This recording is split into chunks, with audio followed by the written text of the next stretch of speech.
All right. All right, we're live. Hey, everybody. This is I don't know. This is our third one, I guess. This is our third podcast. It's technically our fourth, but that's because we screwed up the second one and we had to do it twice.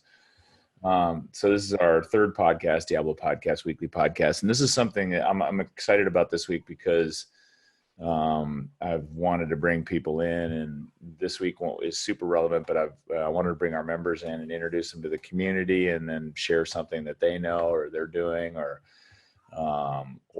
exciting or relative to their fitness with our community. But this week's super special because I've got Patricia Wang, who just told me, after knowing her for 10 years, told me that I've been pronouncing her last name incorrectly. It's spelled Wang, but it's pronounced Wong. So, I did not know that either. Yeah. So Stephen and I I apologize. Like a whole bunch of people are going to come up to you this week, Patricia, and this next week. I am so sorry. So it's American spelling is Oh. Wang. You know, the real way of spelling it, W-A-N-G, is ah sound, right? That makes sense. Okay. It's okay. We're in America. Well, it's exciting. Well, thank you for joining us, and we're not going to take too much of your time out of your busy day, but we're going to talk today. I want to talk to Patricia about, because Patricia's a medical doctor, MD, and she works at a local hospital. Unfortunately, we can't disclose that, but that's okay, because we can still get all of her information out of her. But she's been doing that for 19 years, and which is impressive in and of itself. But she's trained in internal medicine, and then also works with patient care, but also handles administration and has significant administration responsibilities. And that's it. I have to be fairly general about a description of what she does, but she does have obviously kind of firsthand knowledge of what's happening in the hospitals with COVID-19. So I thought it'd be cool to talk to her and see. Right. I'm excited to hear about it. Yeah, from that perspective, because we hear a lot of different things. Well, that's what we were just talking to she and I were talking about before we got started. Kind of the pre-show conversation was the amount of stuff that is on the internet, and then all of our friends, all of our family, and we also, we have quite a few nurses that work here at the train here at Diablo, and we hear from them. But it's nice to be able to hear from an MD and what the firsthand someone story who's much smarter than us. Yeah, someone who's much smarter than. So, Patricia, I guess the first question is do you feel like your hospital and hospitals in Contra Costa County are overwhelmed with this, or do they have a handle on it? And leading into that is kind of a little bit of a leading question: if there's a resurgence, either when things open up around here, will they be able to handle it? And seasonally, would they be able to handle it if it comes back, say, in November, December? So that is a great question. I think that's a question that your second question is something that a lot of people think about. So just to start out a little bit, I think that California saw some of the first cases in the United States, right? And we had the first community transmission in the United States. So, initially, I think that all of us were not too concerned about coronavirus, because it's like, that's what one of the four of the coronaviruses cause common cold. So I think a lot of us were under the impression that this is something that people don't get really sick from. So what changed my mind was, actually I belong to some Facebook groups with CrossFit physicians, and some of the Italian CrossFit physicians started showing photos and sharing stories of what was happening in Italy.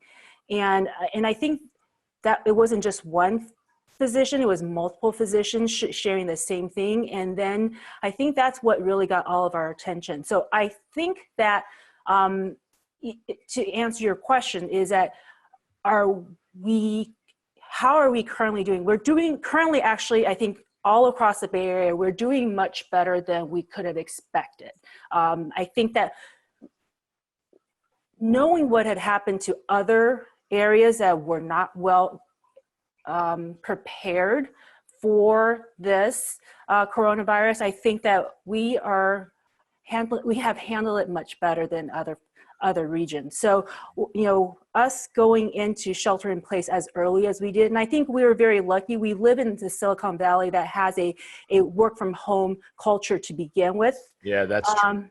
So, yeah, I think even before California went to shelter in place, I think that a lot of our friends started working from home. You know, Facebook and a lot of the tech companies started having their employees work from home. And by doing that, and also I think all the major healthcare systems shut down elective surgeries, and then putting in place really strict workflow as to how to protect our patients and ourselves, healthcare workers. I really do think that all this last 6 to 8 weeks of really active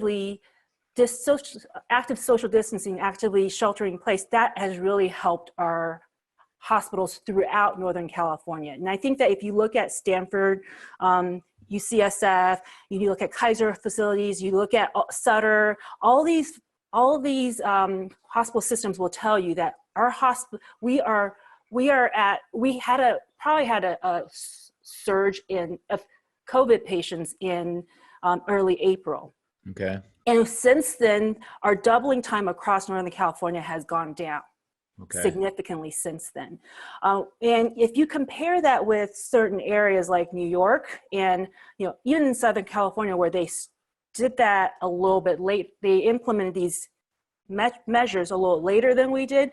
They are a lot more behind. They have seen a lot more patients in the hospital from COVID. So I think that to answer your question, yes, we've handled it quite well, and we are. I think it's because we as a society in Northern California, in the Bay Area, took measures that really helped us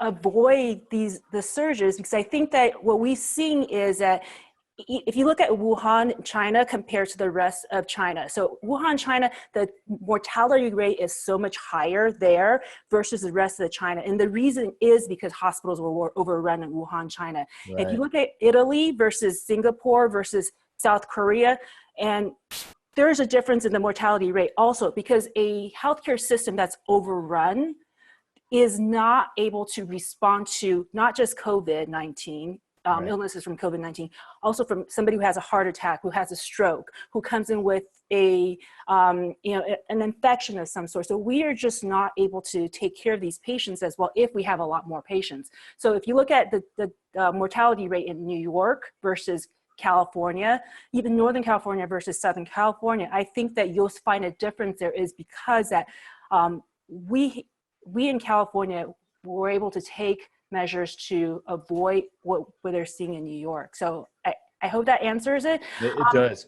What about one of the things that was intriguing when we started talking before this was what you were seeing when you first started seeing cases at your hospital, how you discovered it was different than, say, the flu. Yeah.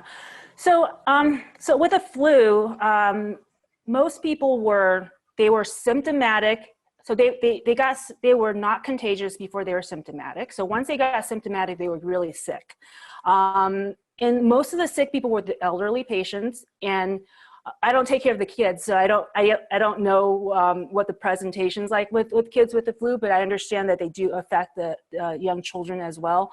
And most of them don't have they actually develop secondary complications from the influenza. So what happens is an elderly person gets dehydrated or can't swallow as much, and then swallows their food or saliva, develop a secondary bacterial pneumonia, or they end up falling because they got too weak from the influenza, and they break a hip, and then they have complications. So in those cases, for the most part, most patients got well in a short period of time. Even so, if you remember H1N1, the swine flu period, we saw a patient come in the hospital that it was so high rate of admission, but yet people got better in a couple of days for the most part.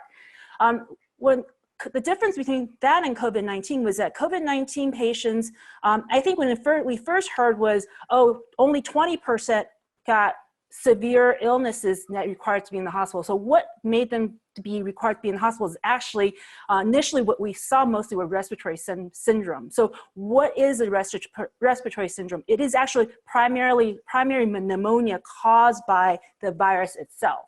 So it actually attacks the lungs. It actually causes a pneumonia. And you aren't very sick for the first few days. Actually, you're not symptomatic for the first 5. Average onset of symptoms is 5 days after you become infected. So there are 5 days when you're contagious, but yet asymptomatic, and nobody else knows that you're sick, and you're passing it along to other people. And then when they come, and the average time from diagnosis to admission is actually a week to 9 days. So they actually didn't get sick until the second week. And then when they did get sick, people, even young, healthy patients, were having pneumonia from this illness. So it was, I mean, we do know that people who have poorly controlled diabetes, severe obesity, poorly controlled heart disease and hypertension, those people tend to get sicker. And obviously people with other underlying disease, people who have like immunosuppressant therapy, and people who have chronic oxygen, those patients are sicker and they have less of a defense and have less of a reserve.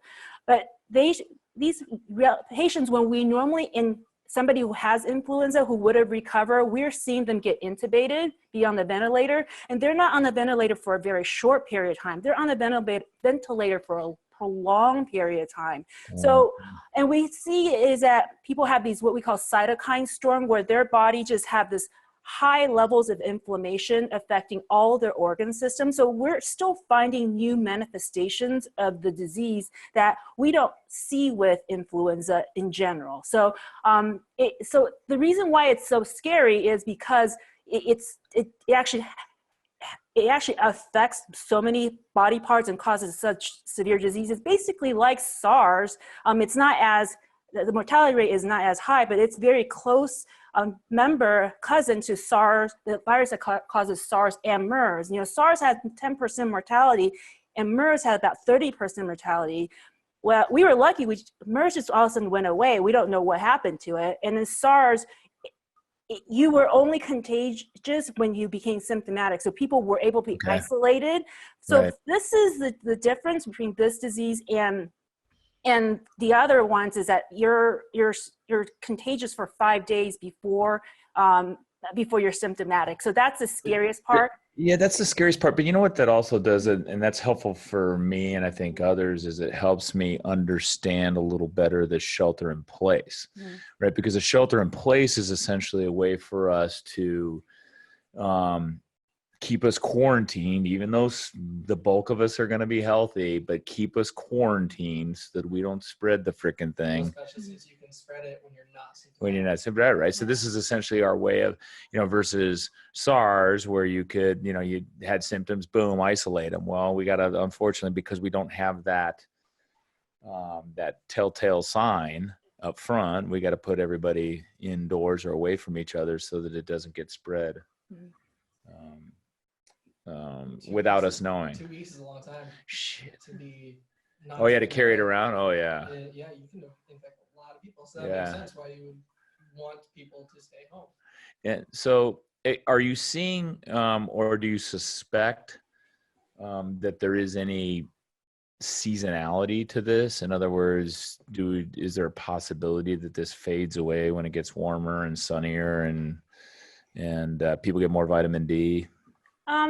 I mean, it's hard to know because, in Southern Hemisphere, they still have it, right? It's still happening in Southern Hemisphere. You have Australia and New Zealand and South America where they're also implementing some of these measures. So I know that there was a study, and I don't know if it went through peer review about, higher humidity and sun and heat. Maybe it's these viruses survive less. I mean, I know that that's what happens with influenza for the most part, but Right.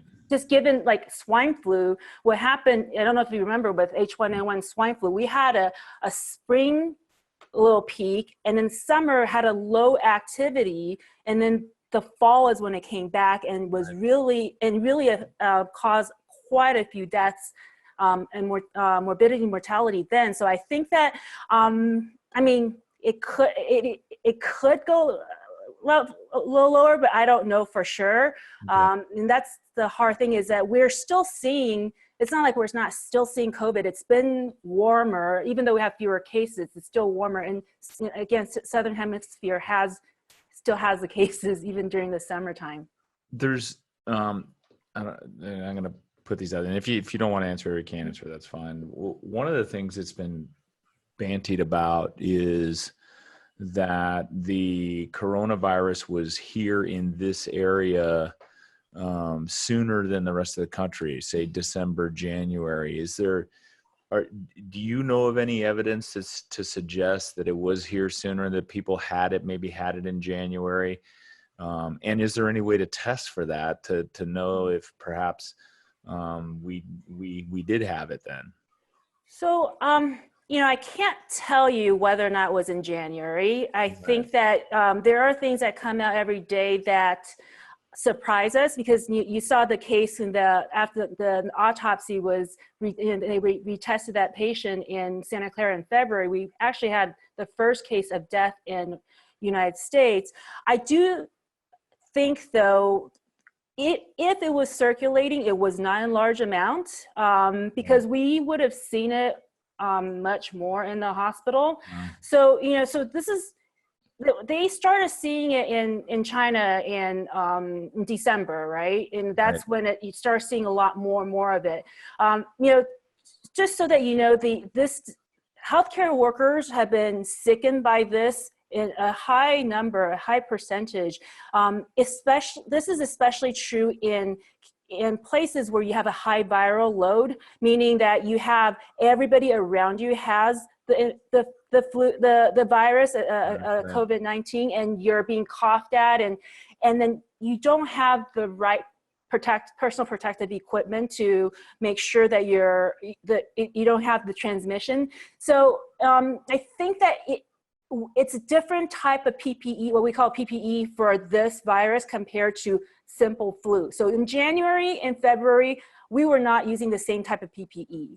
So if we were truly having those number of cases back then, I can tell you a lot more healthcare worker would have been sickened by this, and we would have seen a lot more of these in our ICUs.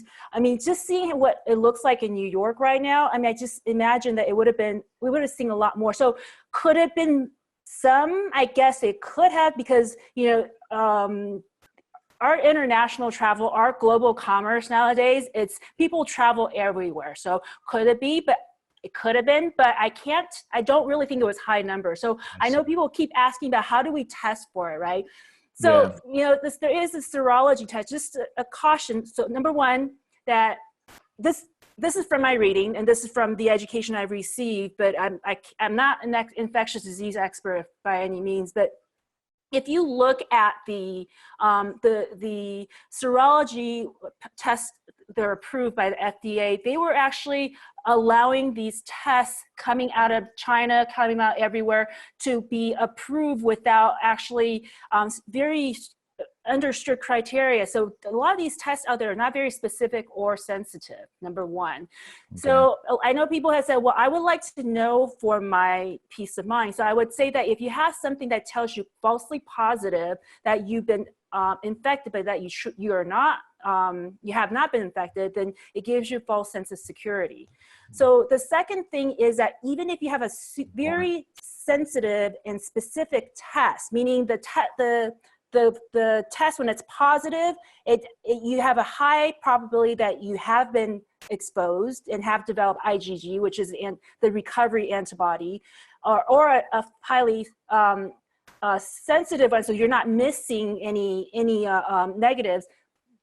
So if you have a highly sensitive and highly specific test, it really actually depends on your community prevalence. So if you have a very low community prevalence, even if you have a very sensitive and very specific test, there's a high chance of false positives. So I'm not very great at statistics, but what I know is that if you have let's just say you have a community prevalence about 4%, and you have a very specific, meaning like probably a 98% specific test, your false positive rate was, I'm sorry, your positive predictive value is about 60, 65. So that means like over a third of your positive could be a false positive. So just by the Santa Clara study that they did, the one that's actually been criticized quite a bit, but to their credit, they actually took some of the feedback and noted and acknowledged it. They're saying that the prevalence rate in Santa Clara County, which was the hardest hit in Bay Area, it was about 2.4%. So imagine that the rest of the Bay Area is going to be much lower. So I would say that chances are I didn't have it. Well, chances are you didn't have it, and I can't tell you for sure because I don't know how these serology tests are really good, and there's just so many viruses around. Yeah. It's just so many viruses around. I have to say that I highly doubt it. I would not go out and without. I would not go into a patient who has active COVID. I would not go into his or her room without the right protective equipment, even if that serology showed positive. I would not feel comfortable. Okay. Yeah, shit, I won't either. I mean, some people feel that they're young and healthy. They can do it, but I hate to be the one there's still quite a few people who are young and why get sick if I don't have to get sick, and for me, I mean, I don't know about you. I mean, for me, if I got sick and I went to the hospital, I can infect other healthcare workers. I can infect my patients. So that's not something that I want to do. And I know we all probably have loved ones who may be at risk. Even though I know that kids aren't considered at risk, children have had less severe illnesses, but I still feel that there are children out there who have some illnesses and they can pass it on to their loved ones. So, it would be hard for me to advise people to use that test to make decisions. Yeah. Right now, maybe down the line. So another thing is for the R naught of this disease, the virus, they're telling us that you have to have really a herd immunity. For herd immunity to happen, there should be a prevalence of 70%. So if we're at 2.4 in Santa Clara to get to 70%, and even if you have a fairly low death rate, you're going to have a lot more people to have to die to get there. So I don't know if I would want to have that many people around me die. That's something that I think a lot of people need to hear right now. Yeah, herd immunity is 70%. For this R naught, yeah. Even if that's not completely correct, I mean. Well, no, I mean, even if it's 60%, like from where we're at 2%, it's a lot of people. We got to get sick. We ought to have football games and soccer matches and everything. And encourage Yeah. That's not a good solution. That is really good to hear. I think that's something that people think they know the answer to, but it's nice hearing that he's from someone who actually knows what they're talking about. Someone you recognize too. That's the beauty of it. Well, and then we know that you know what you're talking about, and you're in the thick of it, and we're all just reading it on the news. So hearing you say that, I think you can talk to any of the healthcare workers, like the nurses who have to take care of these patients. I mean, I think the first time I went into a patient's COVID patient's room, knowing what I know, coming out when I was removing my PPE, I made one mistake and I seriously paused there and thinking, what did I do? Did I just infect myself? I mean, I didn't. I mean, I did the right thing ultimately and washed up. So, but there's a lot of anxiety. I can tell you that there is a lot of people don't have trouble sleeping, and a lot of people have isolated themselves from their loved ones because they don't want to expose their family members. So I think that it's not a benign disease out that. What are your, so relative to that, and this is the last thing because we can go on, man, this is okay, by the way, this is the best podcast we've had so far. Sorry, I talk too much. It's great because I'm soaking it all in. But let me ask you this: are you guys seeing any new treatments? So for example, if someone comes in today with COVID-19, do they have a higher success rate of surviving and being out of the hospital sooner than, say, maybe 3 weeks ago? Are there progresses made with respect to medications, treatment, all of that to help accelerate that part of the process? So as you know, Plaquenil or hydroxychloroquine was the in thing for a while, but it's the VA study kind of said that there's no benefit. That. So we actually no longer give hydroxychloroquine. The Gilead drug, the remdesivir, that's been, there have been some studies to show that it may decrease the length of hospitalization. And I actually did not look into the mortality data, but that is restricted to, they're only a limited supply, and I know that only a few hospitals in the Bay Area that receive this supply. So I know only a few hospitals also received approval to proceed with convalescent serum, and the success has been variable. So there are a few things that are under study. But there's nothing that says this is the miracle drug. And I can even with the flu, we have the Tamiflu, but what does it do? It maybe shortens the duration of disease by a little bit, kind of like this. And I don't know that it has great mortality data either. So we do know, though, now, we do things a little bit differently in terms of supportive care. So we used to recommend earlier intubation, but now we actually are waiting a little longer to intubate. We use more positive pressure ventilation that's non-invasive. We use high flow oxygen.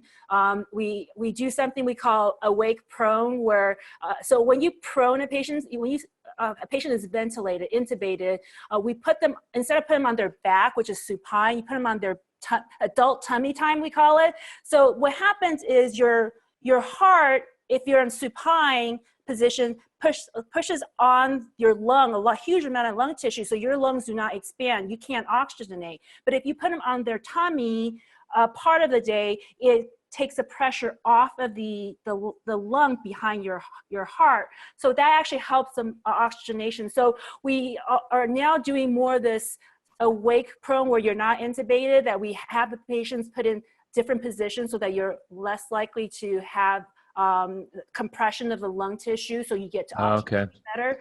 So, but there's no, there's no great miracle drug right now. They're still in study. So hoping that vaccine comes next year. And I know they're also looking at monoclonal antibodies to potentially attack the virus. But I'd be so super surprised if we have vaccine by this year, end of this year. But I know that they're working on it. Interesting. Yeah, that's crazy. Man, I don't feel much better after this podcast. I feel like I know more. Sorry. Things can change. Things change every day. I'm telling you, things change a lot. So yeah. It's wow. This has been really good, and I'm super appreciative of you being on and talking to us about it. And then, so I guess you're familiar with the governor's plan and the rollout and the phase rollout. And I guess hospitals probably have kind of like taking all of this in with bated breath, is like, what can we expect, right, in terms of traffic flow if people go back to normal activity? And do you guys would you have any reporting responsibilities with respect to that? If you start to see increased cases and if you're overwhelmed, do you have, like, are there triggers that say, hey, you get to raise your hand and say, hey, stop, we can't do this anymore? So we have to report deaths, and we have to report all the numbers. So that's where the Department of Public Health gets all this information. And I do know that Governor Newsom is very in tune with the public health officials throughout California. I know that he does listen, which is a good thing, because we do see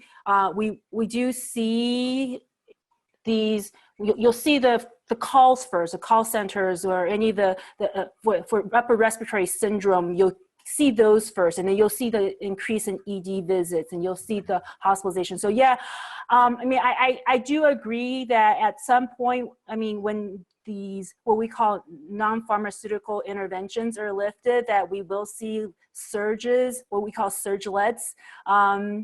That's inevitable. So I agree with this, the plan to return, but be very careful and be mindful what's out there, and make sure that we have enough testing and be able to trace patients who get tested positive, and also importantly to make sure we have enough PPE. So I'm sure the nurses who come to Diablo will tell you we all reuse our masks. We use certain things that are difficult to source because the supply chain is inconsistent. Things coming out of China are not always consistent, just because the government will take over certain supplies, and also China may not want to ship out their supplies. Yeah. There's a lot of rules change and limits. So I think that it's quite. I have to stress again how much anxiety there is for healthcare workers over this PPE, and I don't blame anybody who's gone out to protest and to speak out again about this, because we want to be able to take care of our patients, but we don't want to put our own health and our family's health in a risk. Sure. If there's something that's preventable, meaning we can have the adequate PPEs, right? With respect to last question, I swear. With respect to businesses and businesses like ours, for example, are things like wipes and social distancing, is that enough? Should that help us minimize any potential risks that our members might be exposed to? I don't know if I have a good answer for you, Craig. You can always edit this part out. I'm kidding. No, I don't know, Craig. I have to tell you that I renewed my annual membership in May. I know, you're awesome. Thank you. I have faith in you guys. So regardless, I think that regardless, I do think that we do have to all be very mindful that washing our hands and cover our face with face masks when we're out. So just so that that by wearing a mask, you're protecting others. You're not actually protecting yourself. You're really protecting others. So it's your courtesy to other people. So but by washing your hands all the time and avoiding touching your face, you're protecting yourself. That's protecting yourself, right? Yeah. So I do think that when I feel comfortable enough to go back to the gym, I would have to be able to take time, make sure that I wipe things down, and that I am at least 6 feet away from people. And I think that again, that average 5 days of what we call pre-symptomatic period is what I always worry about. So, that's the best answer I can give you. I don't want to be the one who say that yes, the gym can open or cannot open. Yeah. I understand business. healthcare is a business too. So we don't want our members and our patients to lose their health insurance and to lose their jobs. So I think that it is important to be mindful about as we make our decisions. Yep. But dead people can't work. So Yeah. That's good. Well said. That's a great quote. It is. Well, we'll our intention is to obviously open with protocols that make everybody feel comfortable. Fortunately for us at Diablo, we have very large roll-up garage doors, can direct everybody in one direction. We can have a large amount of time in between classes to help with the cleaning process, and then send everybody out through a completely separate entrance. Plenty of space. Our plan is to box off, 10-foot squares, so that you got 10 feet around you to work out. Everybody will have their own equipment. That's the goal as well. And then very limited access to the strong room and the open gym room. So that's, and obviously for us, I need to put some real structure and some enforcement policies around that, and have our staff ready to be able to enforce it with a heavy hand. Yeah, and we're also going to rely a lot on our members to do the right thing. Yeah, and I think our members will, although let me tell you this, because we've done a couple of park workouts and we've limited those to 8 people, and of course 8 people sign up and fill it up every time. Here's the hard part, Patricia, is you see people at Diablo, and literally you can see they come running up to you and they want to get right next to you. Like everybody wants to hug. I saw Laura Erlang out in front of the gym, and she's in here. She trains a lot, and I've gotten to know her really well because she's in here so goddamn much. Yeah. But I hadn't seen her because of this whole shelter in place. And I saw her the other day. She came to drop something off or pick something up. I forgot what it was. And we were standing outside in the court, and we were about 10 feet away from each other again. Hey, how you doing? What's going on? How's it going? And at the end of it, her eyes started watering up. She's like, I feel like I want to give you a hug, and I can't. And it was like, it broke my heart. And you see that especially with these classes we do. It's it would be hard. We're going to have like it's going to be like the teacher at a high school dance, right? Making sure people don't hug. But I mean, it's going to be a lot on the coaches and the staff to make sure that people are. They've got to do it. Yeah. And that's what'll be nice, is we have the ability to limit class sizes and. You guys have been great, all these events and these reaching out. I think I never stuck with anything athletic before this. I mean, I did some yoga, but I really never talked to people when I went to yoga. You think yoga classes, people will be all bonding, but I never bonded with anybody in yoga. I've been in Diablo for 10 years. It's the community here. I think that really means a lot. I think you'll do the right thing, and I think you'll do the best for our members. It is an amazing community. Just a side note to that, what we can end on is Erica Hovanes and Andrew Hovanes met here at Diablo. She was a coach, and she broke the rules and dated a customer. And now we got a new member because. And now we got a new member. They announced the birth of their baby in Zoom class. So it's this community really is remarkable. It is. And that's just seeing the people out in front when they were picking up equipment, and you had to be at a distance, and people start creeping in. You're like, oh. Carrie I saw Carrie Olsen today. The same thing. I just wanted to be closer to. You can't. But that's the way it is. That's a new reality. And hopefully, I'm thinking maybe next year, maybe the beginning of next year, if we get some sort of vaccine, that maybe we can come back together as a community again. Mm-hmm. Cool. Yeah. Patricia, thank you very much for being on. Appreciate it. Oh, thank you. Thank you for awesome. allowing me. That was super good. Oh, thanks. Yeah. Thank you. Right on. Right. See you, buddy. Bye. Bye.